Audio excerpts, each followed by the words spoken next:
Buckle your seatbelt. It's time for another episode of the Prepper Recon Podcast. I've personally been buying gold and silver from JM Bullion for over 2 years. They offer the best prices over spot that I can find, and I've never had a problem with an order. If you're looking to trade in some of your fiat paper for real money, check out jmbullion.com today. Ready Made Resources is a trusted name in the prepper community because they've been around for 18 years. They offer great prices on night vision, water filtration, long-term storage food, solar energy components, and provide free technical service. Get ready for an uncertain future at readymaderesources.com. Today's guest is Todd Sepulveda of Prepper Website. Todd, welcome back to the show. Hey, thanks for having me, Mark. Absolutely. You're a busy guy, so we only get to talk about once a year. So this is our annual powwow, I guess. For new listeners, can you give them a quick overview of what Prepper Website is? Yeah, well, anyone who goes to prepperwebsite.com is going to see a website that looks very similar to the Drudge Report. And I started it years ago when I got into preparedness myself and realized that there was a lot of great articles that were out there, but I was using a blog reader, at that time Google Reader. And so I had all these blogs. I would put all these blogs in one place, and you know, I would go and I would read these articles, and I'm like, man, these are really good, but there wasn't one place that had them all. And I knew that there was people out there who didn't know what a blog reader was or didn't use a blog reader, and I can just kind of imagine people going from blog to blog to blog, you know, checking it every single day. And I'm like, wouldn't it be great if there was just one place where, you know, all the great articles were? And I am a fan of the Drudge Report. You know, I hit the Drudge Report every day to see, you know, what's new and what's there. And I found a template that would work like the Drudge Report, and I started using it, and lo and behold, man, it just took off, and people started coming, and so we have, you know, thousands of visitors every day that come and see the articles that were posted the night before. So around 10 o'clock Central Time, you know, we load up all the articles that we're going to do anywhere between 8 and 12. Sometimes there's been 16, and just kind of put them out there. And sometimes there are articles, podcasts, videos, and the best of that day. And a lot of the times there are the most recent articles. I mean, there are some websites out there that might repost a video that was older, or they might, you know, redo an article or something like that. But for the most part, it's the new and the recent stuff. And so we do that every day, 24/7. It's well, not 24/7, but 7 days a week up there, and it's just been a real blessing. And we have a nice following. We have a daily email that goes out. So if you don't want to come hit the website, you can subscribe to the email and newsletter, and you will get that every morning around 6 a.m. Central Time, and you can hit all the articles that were posted. And what have you been focusing on in your personal preparedness plan? You know, I guess it's always important to have the basics, and that's always what I go to. I look at my current situation and where I'm at, and that's what I would encourage anybody to do. I live in Houston, Texas, on the Gulf Coast, and you know, we have hurricanes. That's one of the big deals that we have, and so, you know, my preparedness is kind of geared towards that, because I've been through hurricane season when we didn't have anything, and we were, you know, there was a hurricane in the Gulf, and we go to the store and there's nothing there. Then I've been through hurricanes when I was in preparedness, and it felt really good.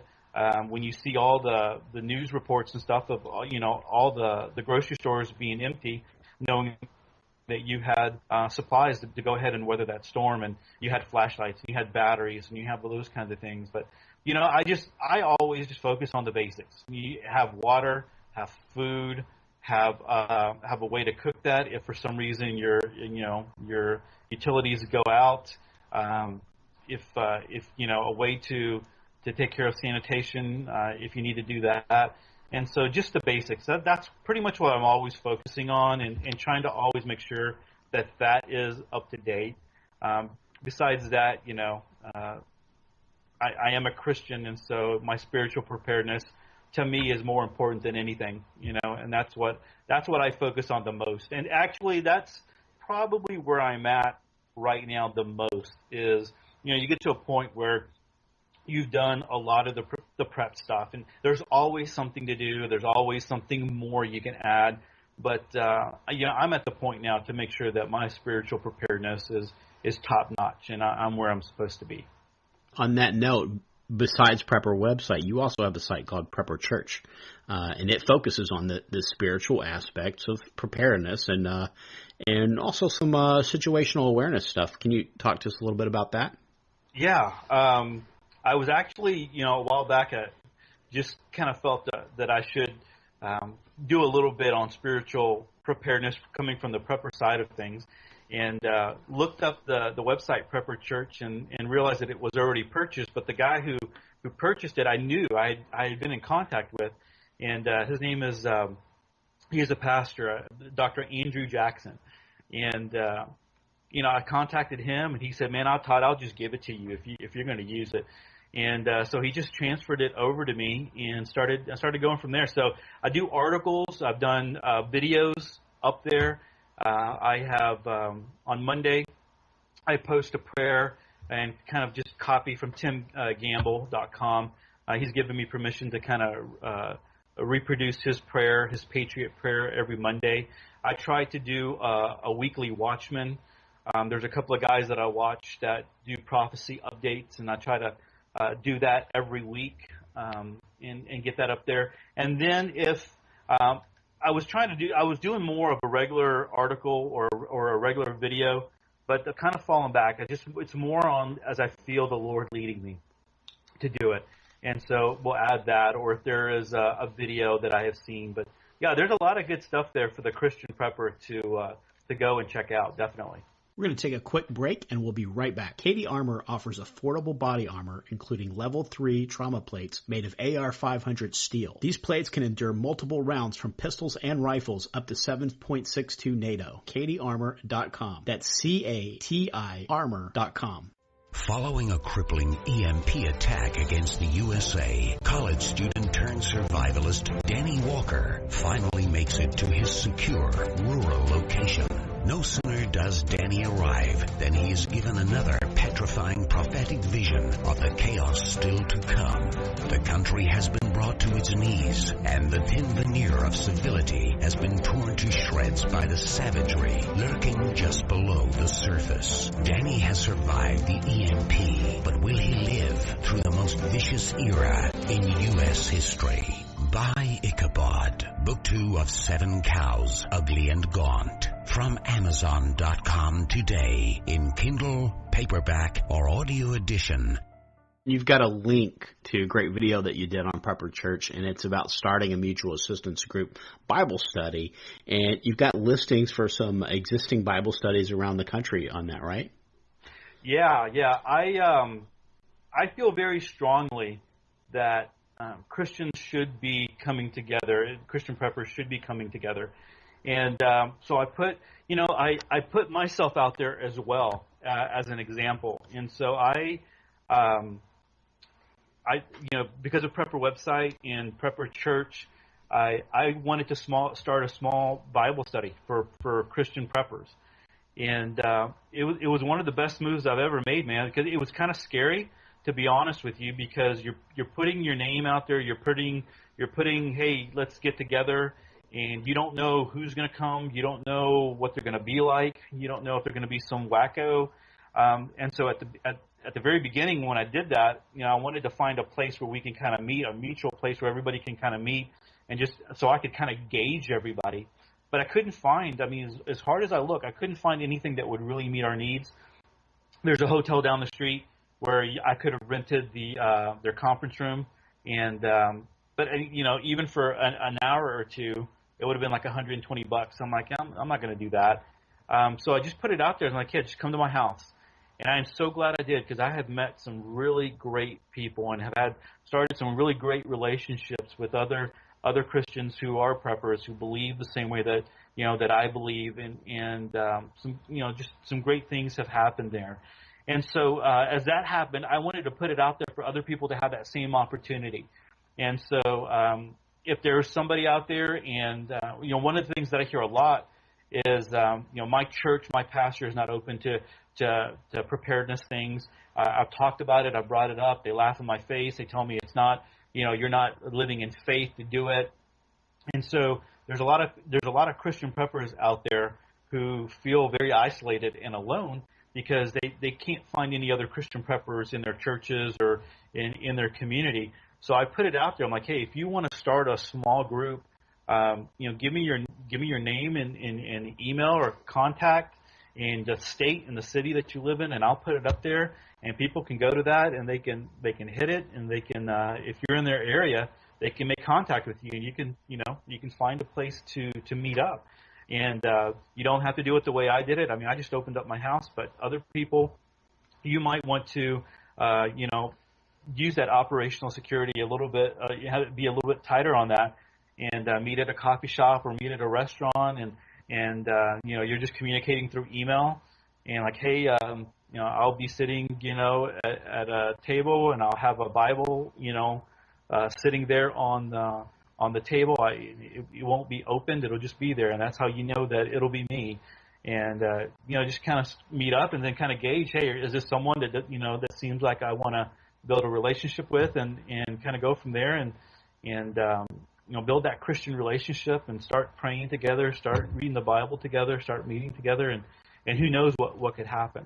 So I've offered that, and we've got a lot of states represented, which is good, and I'm always willing to put anybody else who's willing to put their name out there and their contact information, and use an email that you don't, that it's not necessarily your main email, and just kind of go from there and see and feel it out and trust in God and see what happens.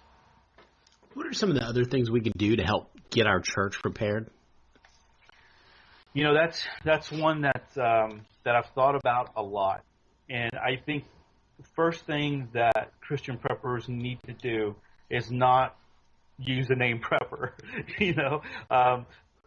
That would be my first piece of advice. So there are certain things that are kind of I don't want to use the word drug, right? But it's kind of like a gateway drug into preparedness.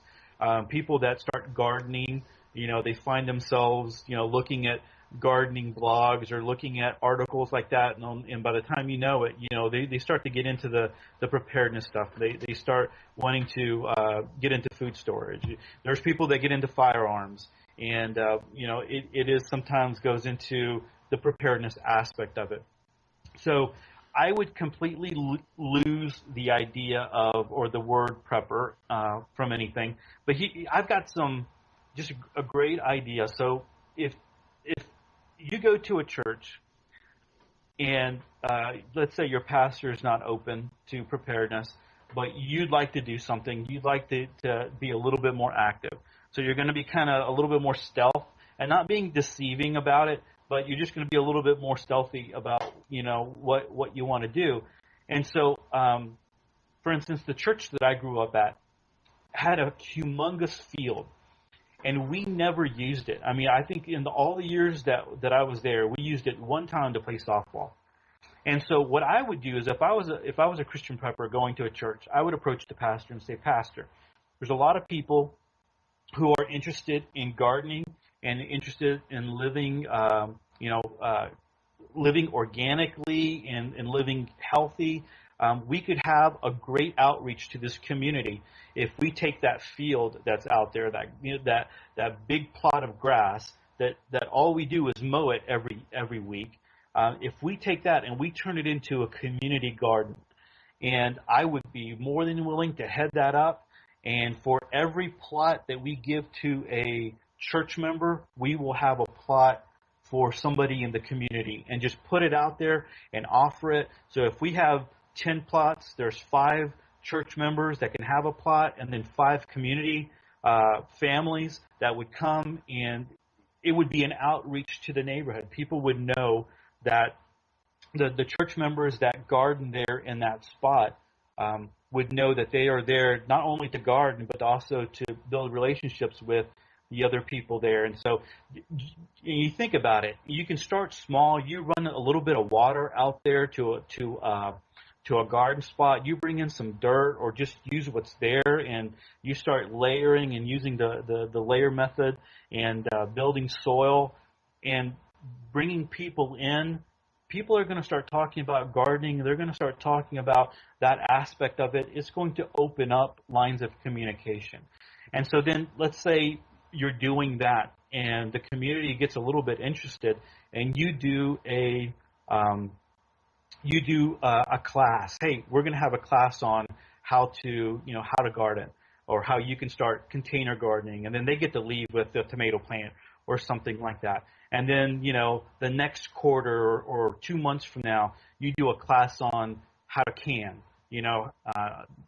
2 months from then, you do a class on how to save money by couponing, or different things like that. And so you're not necessarily talking about preparedness, but it's an outreach out there to the community, and people who are interested in stuff will eventually come. So the pastors see that this potential outreach that's there, and then you also see the potential of building preparedness and building the idea of being self-reliant into your church and to the other people in the community. And I think that would be great. I mean, eventually you could go into, building your own Berkey, and it's endless what you can do. Just don't call it being a prepper, and if you use it as an outreach. One of the things not too long ago, it's been a couple of years ago here in Houston, the Popular Mechanics came to the Houston area, and they had an expo. It's the Emergency Preparedness Expo. It's only about 4 hours, so it wasn't very, very long. But I'm sure a lot of your listeners are familiar with Dr. Prepper, James Stevens. He was there, and so I got to meet him, and he was selling his book, the big blue book, his preparedness manual, and it's been around. I mean, I think it's like maybe 11 or 12 editions, right? And got to meet him, got to talk to him a little bit, and he was telling me, he said Houston is a very untapped place for preparedness.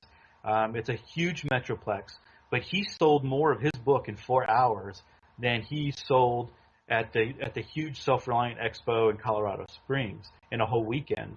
And so he's like, man, this is an area that is really could be tapped. So there's a lot of interest, even in places like, in a big city like Houston, and I can just imagine in all the other cities, you have a church who makes itself available and open, and you can start doing those kinds of things, and putting preparedness out there and making yourself available and using it as an outreach and allowing the Lord to use it that way. Other than that, I think building relationships is always the most important thing. I mean, we're called to do that as Christians, is to build relationships. And I was reading a thing on Facebook just the other day where someone met a neighbor who happened to be a prepper, but they were they were talking kind of like in code, and so they didn't outright say it, but you kind of pick up on it eventually. You kind of pick up where they're at, and then by the time they knew it, after a little while, they both acknowledged that they were preppers. And so that was a way that you get to meet other people out there and to build relationships and find out who's out there prepping, and it's common sense. When you talk about it from a common sense perspective, I think people are a little bit more open to it. When you talk about the weird, the pole shifting and super volcano going up and the end of the world and zombies and stuff, I think that really puts people off. But when you talk about it from a real practical understanding of, hey, what if you lost your job, or what if the lights, California right now, they're going through, they're telling people to watch what they are, how much electricity they're using, and so they're asking to turn up their ACs and not use as much because it's so hot. And so, what if the electricity went out for even just a couple of hours in 120 degree weather? That could potentially kill you if you're not prepared and you're not, taking care of yourself. So it just makes sense. So Hope that helps a little bit. Yeah, fantastic. I love the idea of starting a community garden in the lawn where you're just mowing grass and producing nothing really except it's a burden, and instead you can create something that's actually going to produce food, and I think that's great. And you don't have to call it prepping. And I think that's great. And then I think sometimes as preppers and people of faith, we just have to bite the bullet and put our money where our mouth is and take the initiative. Our church has an irrigation well, so I took the initiative to have a hand pump installed there. So if we have an EMP or a long-term power outage or disruption in the water service, at least the folks that are in walking distance of the church, even people around in the community, they'd be able to go and pump water out of that irrigation well on the hand pump. So I think a lot of churches, and you're a new pastor, which, congratulations on your new position. But a lot of churches, a lot of pastors are happy to let you lead if you'll take the initiative, because a lot of times as a pastor, you're just so overwhelmed. You've got so many things going, and you just need somebody. A lot of folks will, I'm sure as a pastor, you have people coming to you with all these great ideas, and you're saying, okay, great, go do it. They don't want to do it. They want to tell you, and they want you to do it. That's so true, and what a blessing, just thinking about that water pump, that hand pump that you put in, what a blessing that would be. And think about how that church could minister to the community as they come out. They're getting water, and then they get the living water, that never runs dry, from the well that never runs dry. And what a blessing there. But taking the initiative, every pastor would love to hear that from someone who's like, hey, I have this idea, this great outreach, the Lord is leading me to do this, and it's not going to take any of your time. It's not going to take any of the church money or church resources. Can I have your permission to do it? And I can't see any pastor who would say no to that unless they were very, very controlling and weren't listening to the Spirit of God. Hey, Preppers and Patriots, that's the end of the first half of my conversation with Todd Sepulveda of Prepper Website. Tune in next week for the rest of the show. Get prepared before disaster strikes. PrepperRecon.com offers MOLLE-compatible individual first aid kits for your home, auto, or bug-out bag. These kits have everything you need to address a traumatic injury, including an Israeli battle dressing, quick clot, EMT shears, suture kit, steri strips, tourniquet, tough strip bandages, and so much more. Kits are available in OD Green, Coyote, Black, and ACU. $99 includes shipping. Go to PrepperRecon.com and click the Store tab at the top of the home page. Order today before it's too late. We just passed the 3rd anniversary of the Prepper Recon podcast, and it couldn't have happened without you. To say thanks, I want to send you a free PDF copy of the 7-Step Survival Plan. It's a basic blueprint that will help you to prioritize your efforts and make sure you're not missing any important areas of prepping. To get your free copy, simply go to PrepperRecon.com and click the 7-Step Survival Plan free PDF banner that's directly under the menu bar at the top of the homepage. Thanks again for 3 great years of the Prepper Recon podcast.